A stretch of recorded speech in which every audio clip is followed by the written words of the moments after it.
Sir, ಇವಾಗ ಮೂಲತವಾಗಿ ಹೇಳಬೇಕು ಅಂತಂದರೆ ಸರ್ಕಾರ ಯಾವುದೇ ಒಂದು ನಿಯಮನ, ಕಾನೂನನ್ನ, ಬಿಲ್ನ, ವಿಧೇಯಕನ ಬಂದು ಮಂಡನೆ ಮಾಡಬೇಕಾದಂಥ ಸಂದರ್ಭದಲ್ಲಿ ತನ್ನ ಹತ್ರ ಅಂಕಿಯ ಸಂಖ್ಯೆ ಬಲ ಇದೆ ಅಂತೇಳಿ ಪರಿಶೀಲನೆ ಮಾಡಬೇಕು. ಇವತ್ತು 2023ನೇ ಸಾಲಿನಲ್ಲಿ ಮಹಿಳೆ ಮೀಸಲಾತಿನ ನಾವು ಮಂಡನೆ ಮಾಡಿದಂಥ ಸಂದರ್ಭದಲ್ಲಿ ಸರ್ವ ಪಕ್ಷಗಳು ಕೂಡ ಒಪ್ಕೊಂಡು ಮಹಿಳೆಯರಿಗೆ ನಾವು ಅವಕಾಶ ಮಾಡಿಕೊಡ್ಬೇಕು. 33%ಗೆ ನಾವು ಯಾರೂ ಕೂಡ ವಿರೋಧ ಇಲ್ಲ ಅಂಥೇಳಿ ಆ ಬಿಲ್ನ ನಾವು ಪಾಸ್ ಮಾಡಿಕೊಟ್ವಿ. ಇವಾಗ ನಿಮಗೆ ಜಾರಿನೇ ಮಾಡಬೇಕು ಅನ್ನೋ ಬದ್ಧತೆ ಇದ್ದಿದ್ರೆ ನೀವು ಬರೀ ಮಹಿಳಾ ಮೀಸಲಾತಿನ ನೀವು ತರ್ಬೋದಾಗಿತ್ತು. ಇವತ್ತು ನಿಮಗೆ ಮಹಿಳಾ ಮೀಸಲಾತಿ ತರಂಥ ಬದ್ಧತೆ ನಿಮಗಿಲ್ಲ.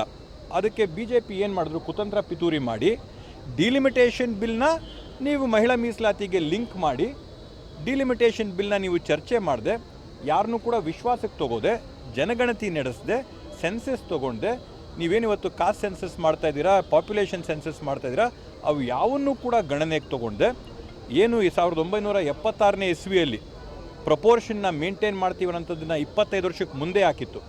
ಅಟಲ್ ಬಿಹಾರಿ ವಾಜಪೇಯಿ ಅವರು 2001ನೇ ಇಸ್ವಿಯಲ್ಲಿ ಏನು ಮುಂದಕ್ಕೆ ಹಾಕಿದ್ರು, ಇವತ್ತು ಅದೇ ರೀತಿಯಲ್ಲಿ ನೀವು ಮುಂದಕ್ಕೆ ಹಾಕ್ಬೋದಿತ್ತು. ಬಟ್ ಆ ಥರದ್ದು ಯಾವುದೇ ಒಂದು ಬದಲಾವಣೆನ ತರದೆ ದಕ್ಷಿಣ ಭಾಗದಲ್ಲಿರ್ತಕ್ಕಂಥ ರಾಜ್ಯಗಳಿಗೆ ಅಥವಾ ಯಾರೂ ಕೂಡ ಇದೊಂದು ಜನಸಂಖ್ಯೆ ನಿಯಂತ್ರಣ ಮಾಡ್ಕೊಳ್ಳೋಕ್ಕೋಸ್ಕರ ಕ್ರಮಗಳು ತೊಗೊಂಡಂಥ ರಾಜ್ಯಗಳಿಗೆ ಒಂದು ಬರೆ ಹಾಕೋ ರೀತಿಯಲ್ಲಿ ಇವತ್ತು ಏನು ಇವರು ಕಾನೂನನ್ನ ರಚನೆ ಮಾಡೋಕ್ಕೆ ಹೊರಟಿದ್ರು, ಅದರ ತದ್ವಿರುದ್ಧವಾಗಿ ಎಲ್ಲರೂ ಕೂಡ ನಿಂತಿದ್ದಾರೆ.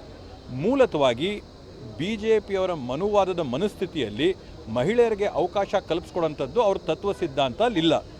ನೇರವಾಗಿ ಅದನ್ನು ಮಾಡಲಾರ್ದೆ ಪರೋಕ್ಷವಾಗಿ ಡಿಲಿಮಿಟೇಷನ್ ಬಿಲ್ಗೆ ಮಹಿಳಾ ಮೀಸಲಾತಿನ ಲಿಂಕ್ ಮಾಡಿ ಆ ಬಿಲ್ನ ಫೇಲಿಯರ್ ಮಾಡೋಂಥ ಕೆಲಸನ ಅವರು ಕುತಂತ್ರ ಪಿತೂರಿ ಮಾಡಿರ್ತಕ್ಕಂಥದ್ದು ದೇಶದ ಎಲ್ಲ ಜನರಿಗೂ ಕೂಡ ಗೋಚರವಾದಂಥದ್ದು. ಅವ್ರಿಗೆ ಮಹಿಳಾ ಮೀಸಲಾತಿ ಮಾಡಬೇಕಂದ್ರೆ ಪ್ರತ್ಯೇಕವಾಗಿ ಆ ಬಿಲ್ನ ತೊಗೊಬರಲಿ, ಯಾರು ಪಾಸ್ ಮಾಡಿಕೊಡ್ಬೇಕು, ಎಲ್ಲಿ ಪಾಸ್ ಮಾಡಿಕೊಡ್ಬೇಕು, 27ಕ್ಕೆ ಬೇಕಾದರೆ 27ಕ್ಕೆ, 28ಕ್ಕೆ ಬೇಕಾದರೆ 28ಕ್ಕೆ, 29ಕ್ಕೆ ಬೇಕಾದ್ರೆ 29ಕ್ಕೆ ನಾವು ಪಾಸ್ ಮಾಡಿಕೊಡೋಕ್ಕೆ ಎಲ್ಲ ಪಕ್ಷಗಳು ರೆಡಿ ಆಗಿದ್ದೀವಿ. ಆದರೆ ಅವ್ರಿಗೆ ಮೂಲತವಾಗಿ ಆ ಬದ್ಧತೆ ಇಲ್ಲ. ಆದ್ದರಿಂದ ಈ ಒಂದು ಮೊಸಳೆ ಕಣ್ಣೀರು ಹಾಕೋಂಥದ್ದು, ನಾವು ಹೆಂಗಸರ ಪರವಾಗಿರ್ತಕ್ಕಂಥದ್ದು, ಈ ನಾಟಕ ಮಾಡೋಂಥದ್ದೆಲ್ಲ ಕೂಡ ಬೇಕಾಗಿಲ್ಲ.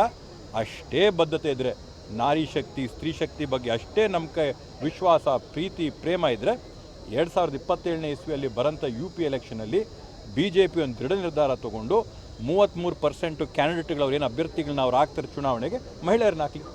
ಯಾರು ಬೇಡ ಅಂತ ಹೇಳ್ತಾರೆ? ಮಾಡಿ ಅವ್ರ ಬದ್ಧತೆನ ತೋರಿಸಲಿ. ಇಲ್ಲಿ ಸುಮ್ಮನೆ ಯಾವುದೋ ಒಂದು ಬಿಲ್ಲು ಫೇಲ್ ಆಗೋಂಥ ಬಿಲ್ನ ತಂದು ಉದ್ದೇಶಪೂರ್ವಕವಾಗಿ ಅದನ್ನ ಫೇಲ್ ಮಾಡಿಕೊಂಡು